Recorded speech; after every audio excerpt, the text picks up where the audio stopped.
Good morning. Good morning. Welcome to Horizon Unitarian Universalist Church. My name is the Reverend Chris Rothbauer. My pronouns are they, them, their, and I'm joined by our worship leader, the Reverend Aaron Walter, whose pronouns are she, her, hers. Reverend Aaron is the minister and executive director of the Texas Unitarian Universalist Justice Ministry, and the singer and bassist for the rock band Parker Woodland. She considers music a spiritual practice and incorporates the arts in justice work. We are excited to welcome you to our worship service this morning. We're so glad you're with us today, whether you're joining us in person or virtually, whether you're here for the first time or whether you've been here longer than you can remember. Here at Horizon, we welcome people of all faiths and of no faith in particular. Whoever you are, whomever you love, wherever you are on your journey, you are welcome among us. As a community, we also welcome the sharing of joys, sorrows, and concerns. You are welcome to fill out a joys and sorrows slip on the table near the Welcome Center, in the pockets of the chairs, and on the joys and sorrows table in the front of the sanctuary, or you are welcome to light a candle. This can be done at any time before the service or in service from the beginning through the Offertory. A couple of announcements. First of all, the Safety Committee would like me to remind folks that today there will be a fire drill, 15 minutes following the service. Carrollton Fire Department will be here to help us assess the fire drill. We would like everybody, as many people as possible, to stay and participate because this is an important part of our safety practices and of making sure we're prepared for an emergency. And when that fire alarm goes off at 15 minutes before the hour, everyone who is in the building will need to evacuate. And there will be folks here who will be able to help you with that if you have any questions. I'd also like to invite Alan forward for an announcement. I know you're tired of me, but this is the last one for a long time. So today, when you get your fire drill, you get all up and excited and you use up a bunch of energy, you can come back at 3 and have chili and cookies at the chili cook-off and cookie bake-off. Now, I have my cookie shirt on today. That's my mantra. So come and join us at 3. Those of you who are cookie, we have 5 great cookie bakers, and we have 3 great chili makers and me. So. I love it. My motto is I need chips and queso and a nap, but the cookie shirt is good too. Good morning. Good morning. It is such a joy to be with you, and I will tell you, when Reverend Chris and I were talking before, at first they said that the fire drill was at 11, and I said, so during church? And it turns out that's just when the fire department is coming to prepare, but I love a church that rolls with it and does things creatively, so I was really kind of intrigued.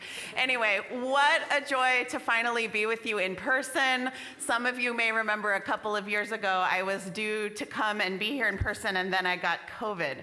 So I've had COVID twice since the time I was supposed to be with you, and so it is with just deep gratitude and not taking it for granted that I am so happy to be with you today.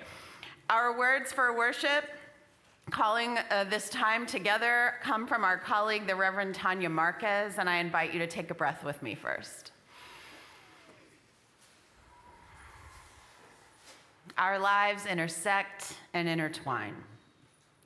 It is a wonder and mystery that our paths have crossed, that in the immensity of time, in the vastness of space, we coincide here. I am in awe at the ways in which our lives intersect and intertwine, at the beauty we create when we gather. May our coming together make us more compassionate, more just, more caring, and more loving. May our hearts and minds be open to this offering. I am so glad that you are here.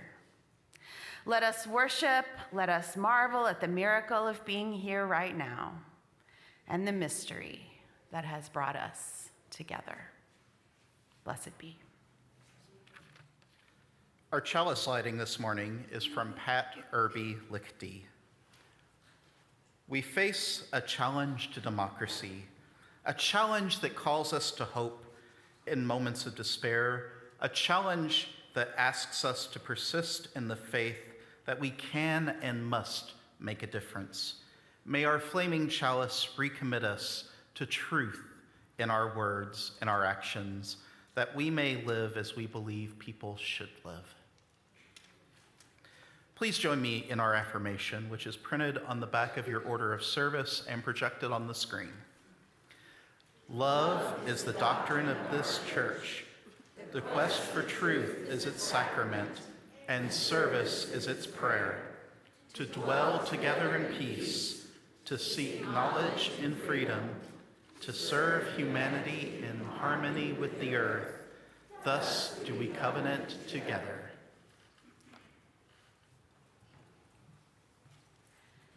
Our opening hymn this morning, Spirit of Life, we will sing once through in English and once through in Espanol. This was one of my favorite congregational hymns when I was a member of Second Unitarian in Chicago. And so it is also my joy as the leader of the Texas UU Justice Ministry to say that we sing in relationship with our 40 sibling congregations around Texas and all the UUs around the country and the world. Would you rise in body and or spirit to sing?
And I just want to name how much I love that justice and liberation are in that Spanish translation of Spirit of Life.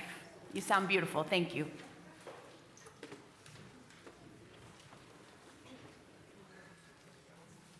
Before I start the story, I just wanted to remind our parents and guardians in the seats today that if your child is not with you during the fire drill, don't worry about it. The nursery staff and the teachers got it handled. So at this time, if you have brought donations for MetroCrest services, would you pass them to the aisles? Because I would like to ask the young and the young at heart for a discussion up front. Well, it's so good to see everybody up here. Why don't you come on around, because I got to ask you some questions. I need you to be close by. So I have a question for you. I want to know, how do you make decisions at your house? Do your parents and guardians just tell you something, or do you get to vote on it? Huh? Okay, do it like this. Okay, raise your hand. parents and guardians tell me what to do. Okay, I get a vote. Okay, we got a mix over here. And so what do you think is the best way to make decisions? Like what we're going to have for dinner tonight. How does your family make that decision? Okay, go ahead. Sometimes we vote. Okay, yes.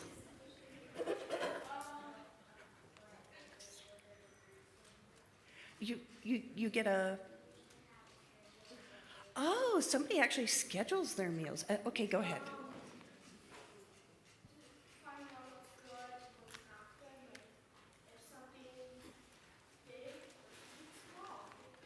Oh, okay, sometimes they get to choose the size of the meal. Is that what you're saying? So, I'll tell you what. We're going to talk about 2 ways of voting. The first one is actually the easiest because, well, you'll find out why. I'm going to make you, person in the yellow shirt, you, please, just go, don't come on up, but just sit on the chair there.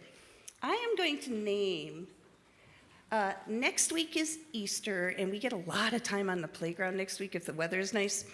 I want you to choose one of these 3, and that's what we're going to do on the playground next week. Are you ready? Okay, are we going to play cornhole? Are we going to play in the sandbox? Or are we going to play kickball? Cornhole, sandbox, kickball. Cornhole, okay. Now, what has just happened is that we made a decision through authoritarianism. That's when one person gets to decide for everybody. And so it's sort of like Simon Says. You know, when Simon says, stand on one foot. You don't have to, it's okay. But that's what authoritarianism is like. So, thank you so much for playing our authoritarian. Now, I'm going to show you, as you know, there's many different ways to vote. So we're going to be doing forced choice, or I should say choice voting. You're going to get a little card like this with 3 dots on it. Don't worry about the color. The colors are all the same. And we're going to get a minute. In fact, Mr. Bill here is going to hand these out to you. And so I'm going to keep one, though, just to show them. So what you're going to do is if you can decide how many dots go on each line for playing cornhole, playing in the sandbox, or playing kickball. And there's a picture, too. And so Bill will come back later and pick them up. But this is called choice voting. It means that I'm going to ask you what you think. Okay, so go ahead, take off those stickers like this. I'm going to show you. And put each sticker, you can vote for 3, you can vote for 2, you can vote for 1. One of them can get all 3 stickers. You can decide. This is called choice voting. Okay, they're deciding. Okay, we're going to wait till our last person gets their ballot. This is called a ballot, by the way. And then we'll decide.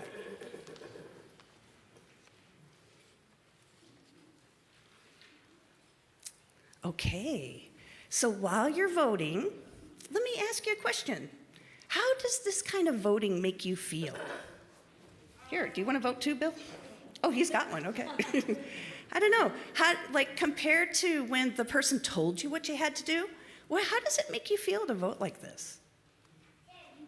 Oh, thank you. Yeah, it makes you feel good. Can you think of any other words that come to mind when you talk about voting like this? Oh, it makes you feel like you're on top.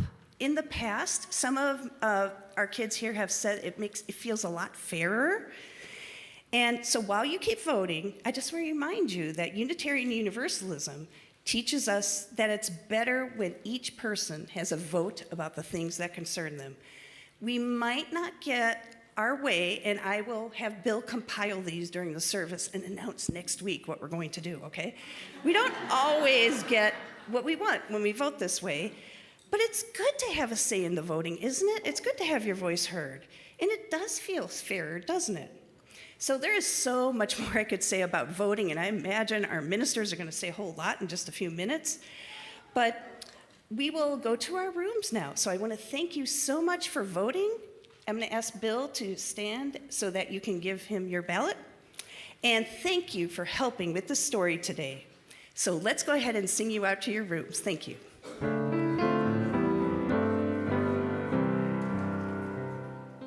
We give to remind ourselves how many gifts we have to offer. We give to remember that we are part of something bigger than ourselves. We give because we believe in music and sacred space. We give with the faith that together we have enough. Thank you to our members and friends who give and pledge electronically. If you would like to give electronically, you may do so on the Breeze app or online at horizonuu.org/donate. The offering will now be joyfully given and received. Thank you for your generosity.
A reading from Dorothy Day. People say, "What is the sense of our small effort?" They cannot see that we must lay one brick at a time, take one step at a time. A pebble cast into a pond causes ripples that spread in all directions. Each one of our thoughts, words, and deeds is like that. No one has the right to sit down and feel hopeless. There's too much work to do. We now take time to honor the sorrows and joys of this community, knowing that we are all interconnected and that what affects one affects us all.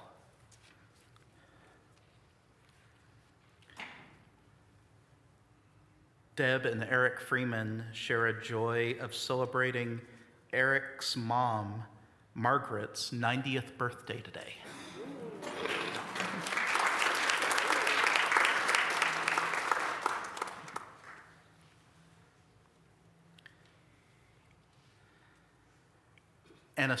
Anna Sorrow, Steve Smith, a founding member of Horizon, died last Monday after a long illness. We hold Linda in our hearts.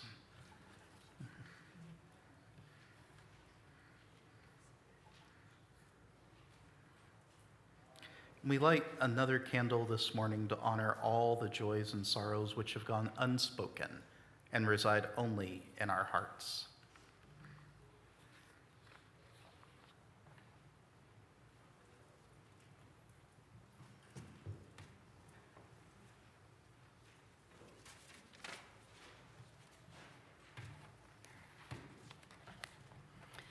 Will you join me in the spirit of prayer, meditation, connection with your ancestors, or that still small voice of the divine, of truth?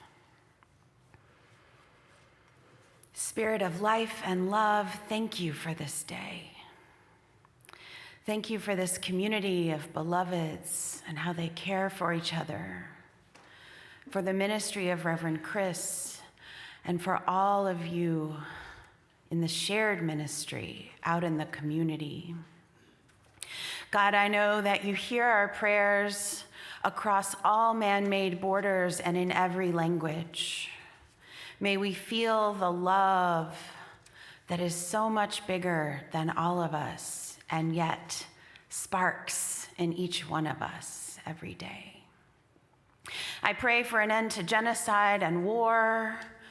I pray for each of us and our communities, our worlds, to be released from the lie of greed.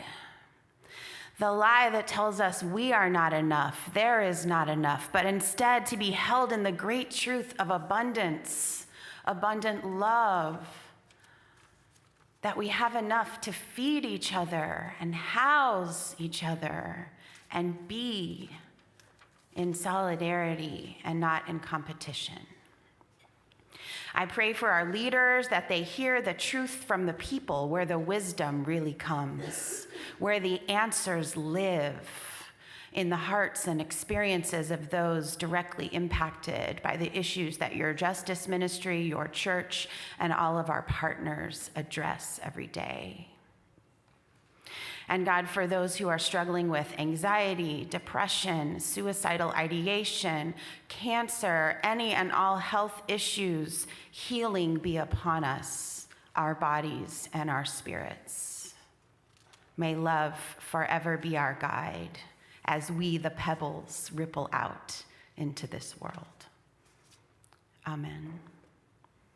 And we take some time of silence so that your prayers may be heard and felt in the silence.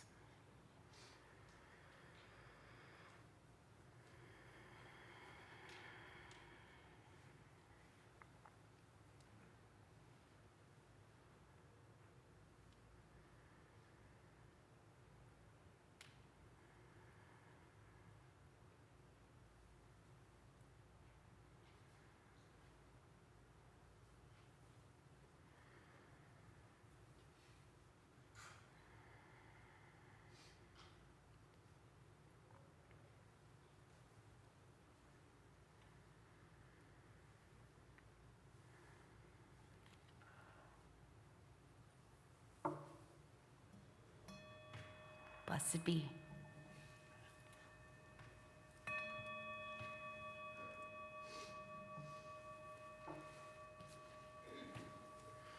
Our musical response, I Know This Rose Will Open, is in your gray hymnal, number 396, and on the screens.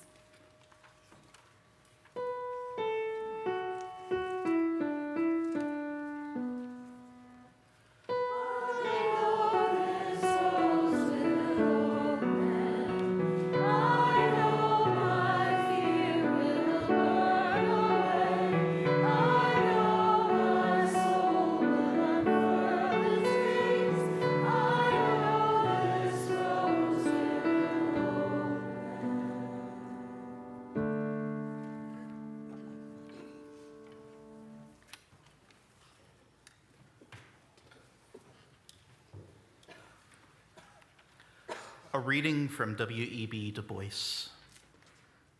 Now is the accepted time, not tomorrow, not some more convenient season.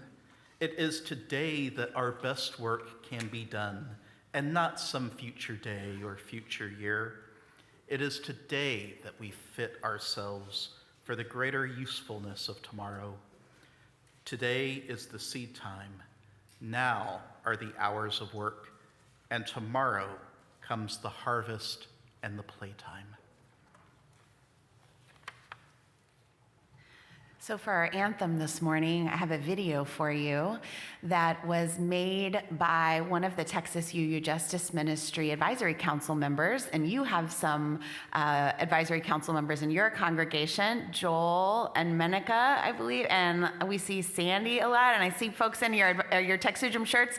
You may see some of yourselves in this video. that you're about to see. And it's a song that some of you will know, originally recorded by Holly Near, in this case, sung by yours truly. And the words are up there if you'd like to sing along.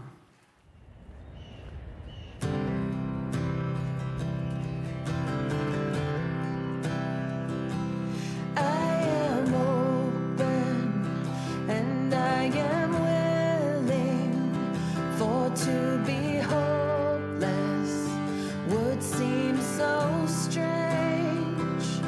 It dishonors those who go before us. So lift me up to the light of change. There is a hurting in my family, and there is sorrow in my town. There is a panic all across the nation, and there is wailing the whole world around. But I am open and I am willing, for to be hopeless would seem so strange. It dishonors those who go before us. So lift me up to the light of change. May the children see more clearly, and may the elders be more wise. May the winds of change caress us, even though they burn our eyes. For I am open and I am willing, for to be hopeless would seem so strange. It dishonors those who go before us. So lift me up to the light of change. Give me a mighty oath to hold my confusion. Oh, and give me a desert to hold my fears. Give me a sunset to hold my wonder. Oh, and give me an ocean to hold my tears. Oh, I am open and I am willing, for to be hopeless would seem so strange. It dishonors those who go before us. So lift me up to the light of change. Yeah, lift me up to the light of change.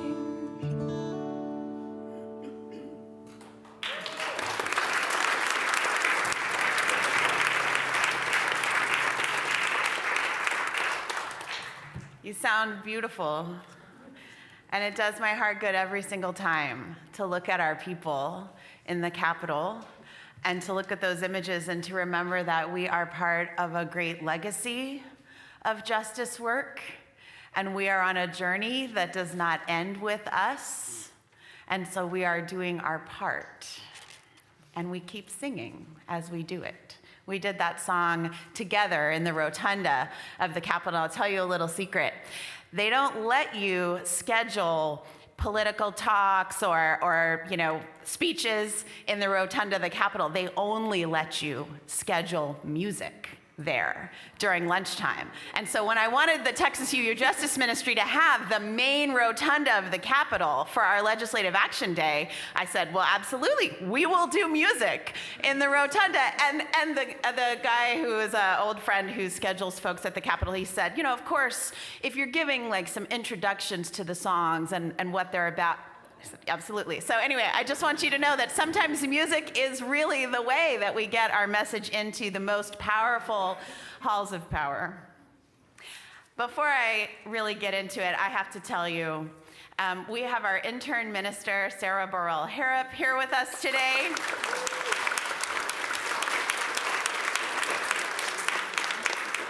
A member of your congregation, and just I'll never be able to tell you what a gift it has been and continues to be to have Sarah serving as the intern minister with TexUGEM. Sarah, thank you.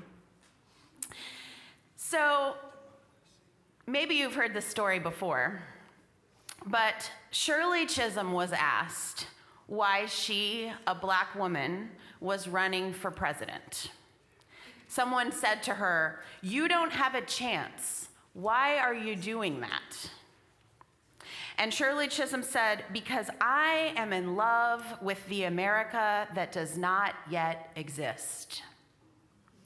This story was told in our UU World magazine by the Reverend Dr. Natalie Fenimore, one of my colleagues, Minister of Lifespan Religious Education at the UU congregation in Shelter Rock, Massachusetts. And the Reverend Dr. Fenimore added this. She said, "That's how Unitarian Universalism is also." She said, "I'm in love with the Unitarian Universalism that does not yet exist. But I have to hold the love for that thing and the love for the reality. It does not yet exist. It will probably not exist in my lifetime. I don't think it will in that of my children, but I cannot deny my love for it. You know, wanting to be there in that struggle. That's why I'm fighting." I thank my colleague for that story and that reflection, and I feel that way about Unitarian Universalism. I feel that way about our country, and I feel that way about Texas. I am a fourth-generation Texan raising fifth-generation preteen and teen Texans. I also describe myself lately as being in the middle of a Unitarian Universalist family sandwich. My mom was there yesterday at our Texas UU Justice Ministry annual gathering, and my son is at OWL today back in Austin, or I might have brought him with me.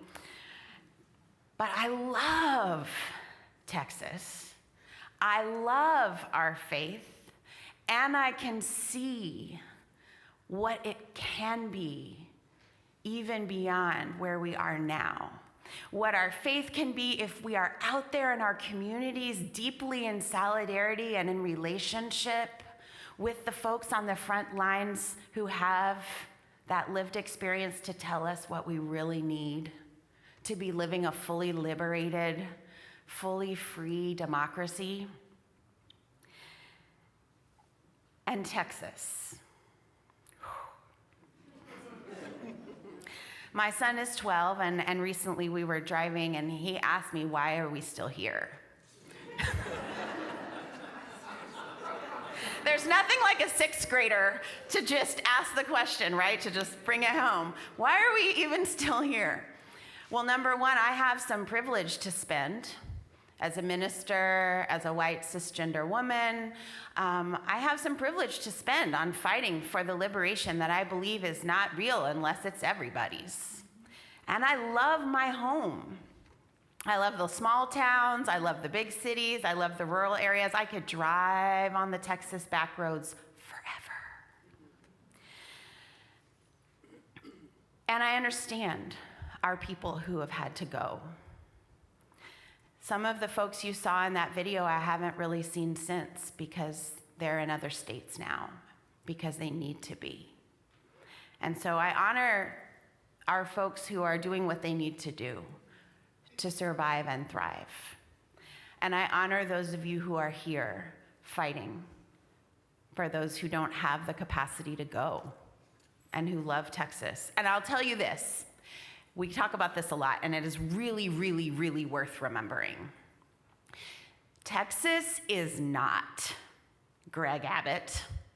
It is not Dan Patrick. It is not.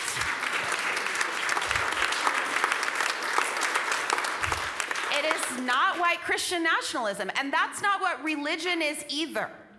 We have to claim our place as people of faith, even those of you who identify as atheist agnostic we have a place as people of faith. We cannot cede that definition of people of faith to these extremists. We cannot. Lives are on the line. So I come to you today to thank you, those of you who saw yourselves in that video, and to invite you to be showing up with us as people of faith out there in the halls of power as we're gathering people to get people to the polls, because we are needed. There was something else I was going to say, but it'll come back to me.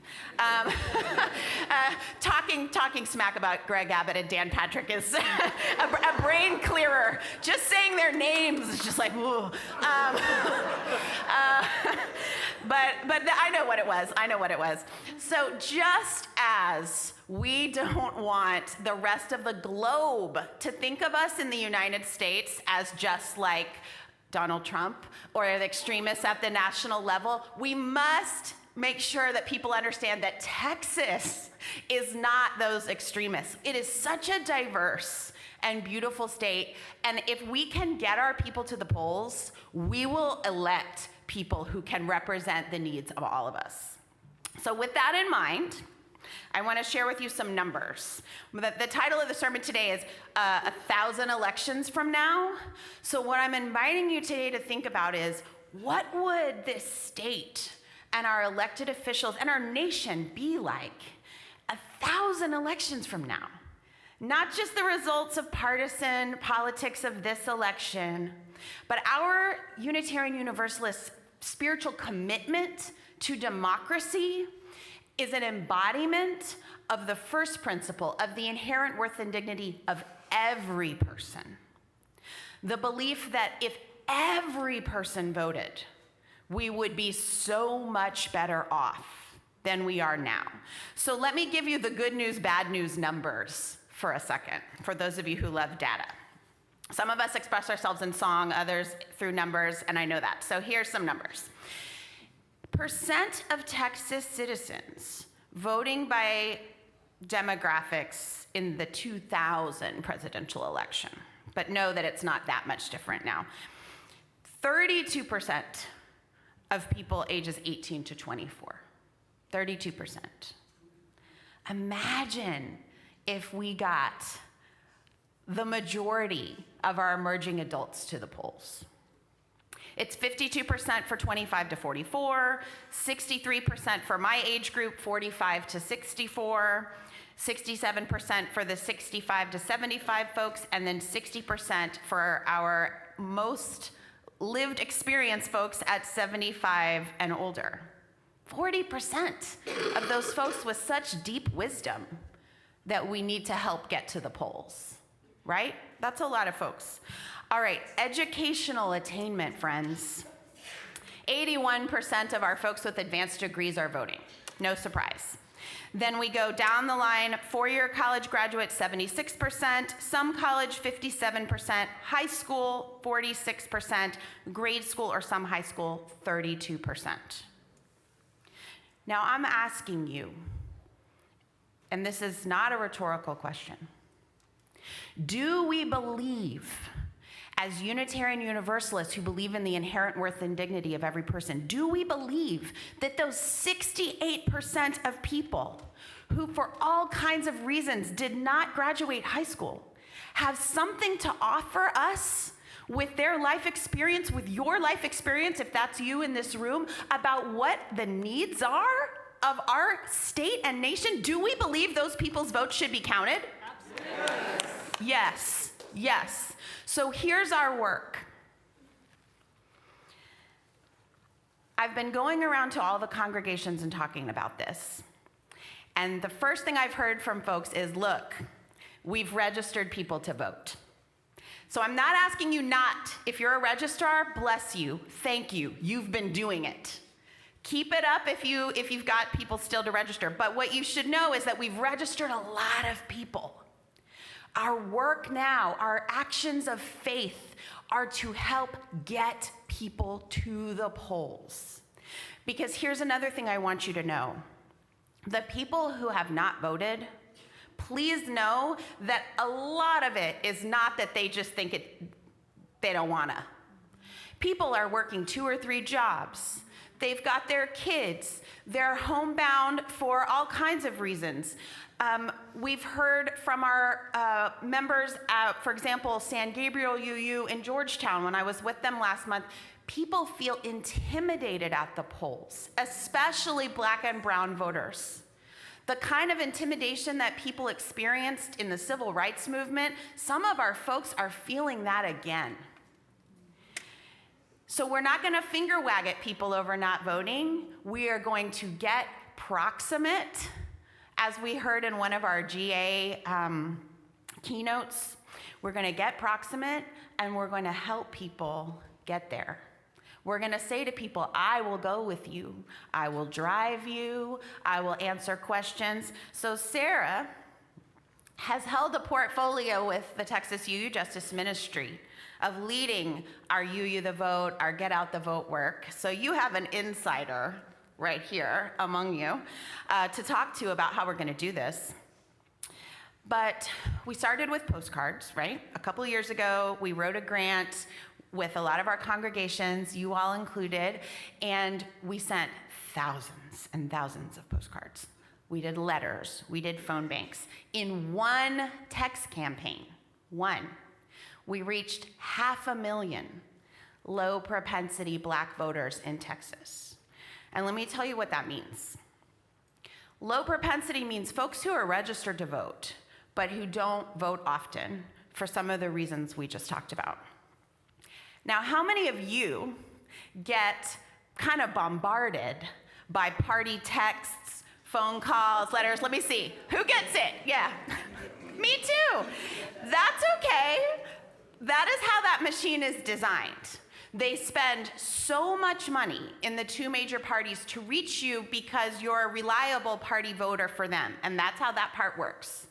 How we work as a nonpartisan, nonprofit faith expression is we partner with organizations that reach people in a nonpartisan way because we believe, like you said, that all of those people who have not been reached yet, that their voices and their experiences matter. And we know, it's shocking sometimes, that there are just hordes of people out there who don't even know it's election day. It's true, because the machine is not meant to reach them. We are meant to reach them. It is our work in the 5th principle that honors democracy. That is a faith practice for us. And I just invite you into that with your fellow UUs. There is no better fight against despair and hopelessness than to take action together in community and to get to know other people who are making a difference. I also want to share with you, so when we do this election year work, right, in the even years, right? Okay.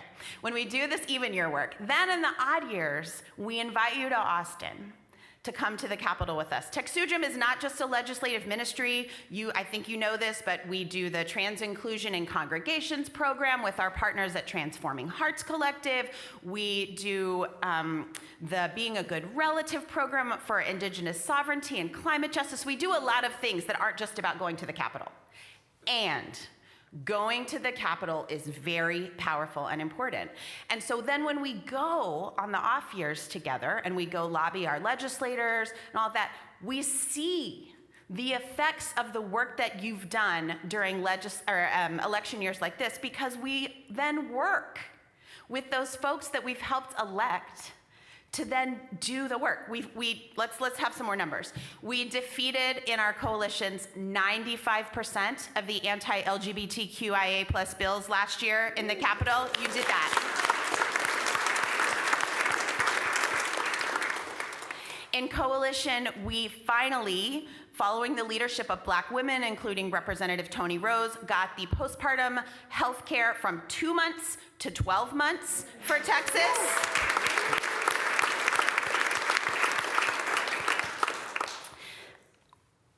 We defeated over a very long session and 4 very tedious special sessions, 100% of the school voucher schemes that would have taken money from our public schools.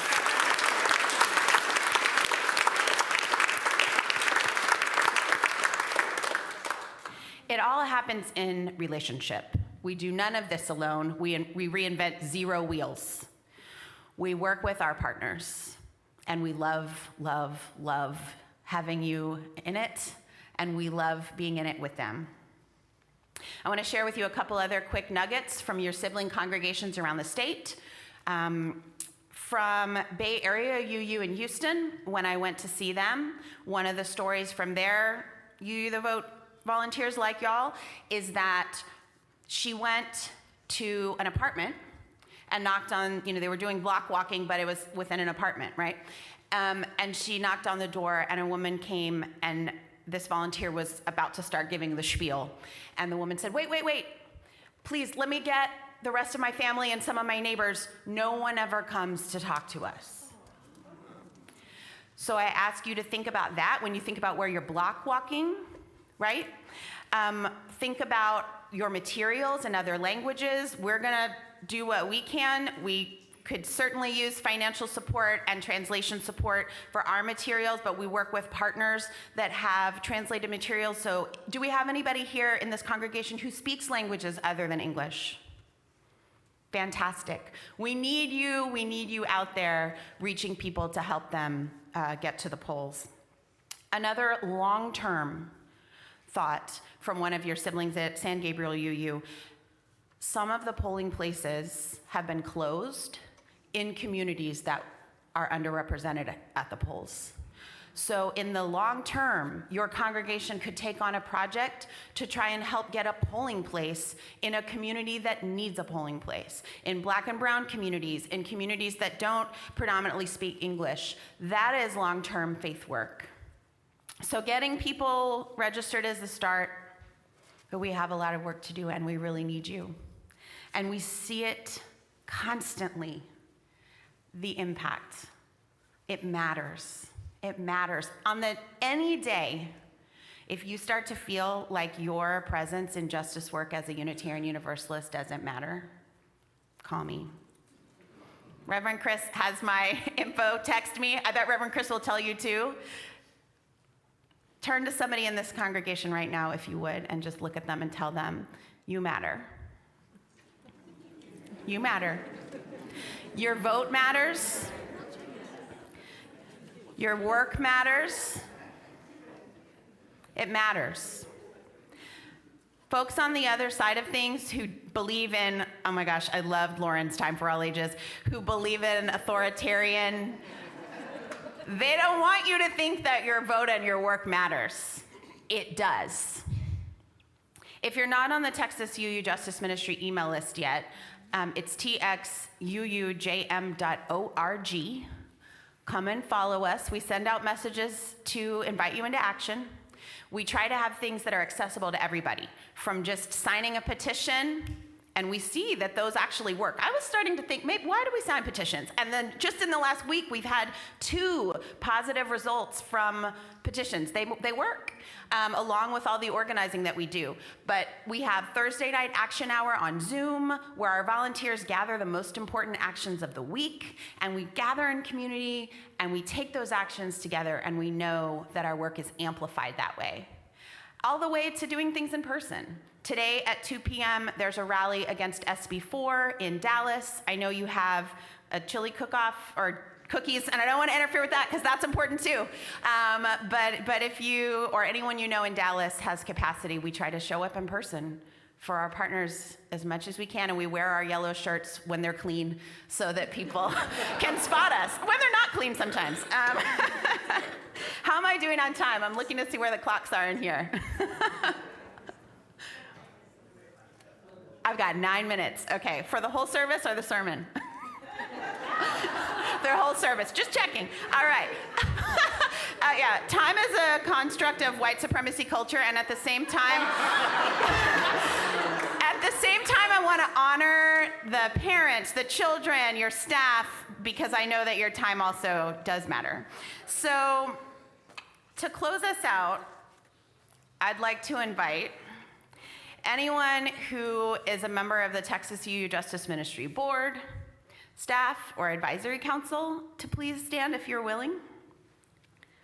Thank you. Let's give these folks a hand for their work.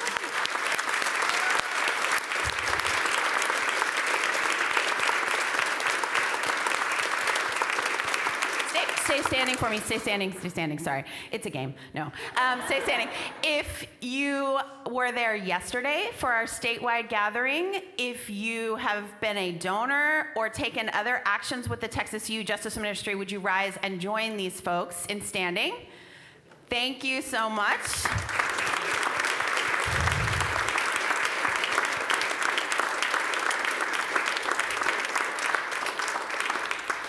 If you are someone who feels like you have just been struggling to survive and you're just glad to still be here and have made it to this day and would like us to applaud for that, because it matters, please feel free to rise and we will applaud for you.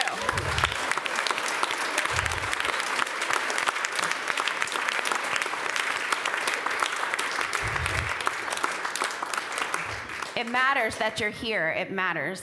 All right, everybody else, y'all stay standing because the rest are going to join you too. But everybody else, you're the good news. Church, they say it's about preaching the good news. You're the good news because you're the reinforcements. You're the ones who maybe are less tired than these people, who might have a little less risk to your own body and life, maybe, when you show up out there, and we need you. You're the good news. So thank you to those who are standing, and thank you to the reinforcements who are coming. I'm gonna invite you to rise, and we're gonna sing to close out the sermon, because that's how we roll. All right, will you join me in snap? We don't have time? Oh, what's up? Well, no, I'm gonna sing at the end of the sermon itself. It's the thing I do. It's okay. Will you snap with me? Reverend Chris has been so amazing at helping me know what's going on here. Being at a new congregation it's an adventure. All right. All right. When you feel it, you can join me. Let's see. Let's go a little faster. Come on, come on, come on. Don't you want to vote? Like that. Come on, come on, come on. Don't you want to vote? One more time. Come on, come on, come on. Don't you want to vote? Oh, yes. Oh, yes. I want to vote. Will you meet me at the polling place? Will you meet me at the polling place? Don't you want to vote? Meet me at the polling place. Don't you want to vote? I said, meet me at the polling place. Don't you want to vote? Oh, yes, I want to vote. Last verse, do it for the children. Here we go. Do it for the children. Don't you want to vote? Do it for the children. Don't you want to vote? Yeah, yeah, do it for the children. Don't you want to vote? Oh, yes, I want to vote. That last line, oh, yes, I want to vote. Yes.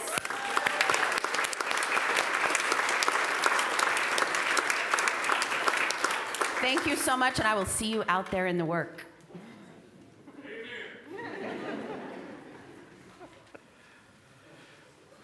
We extinguish this flame, but not our commitment to welcome radically, love boldly. individually and serve courageously. This we do because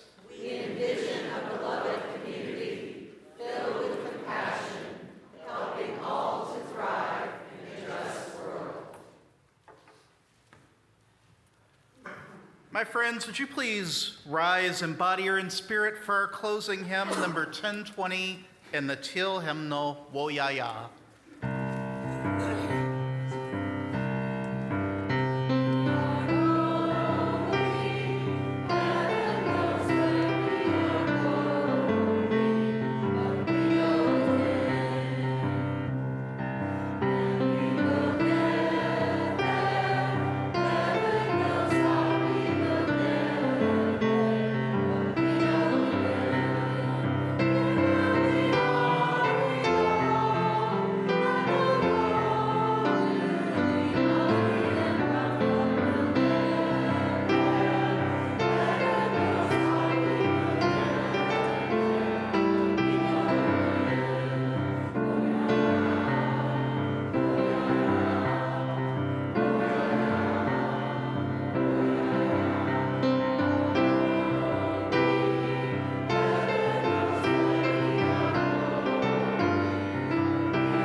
Whoa, yeah.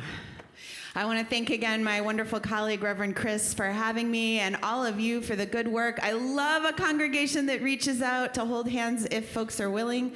All things by consent, as we say.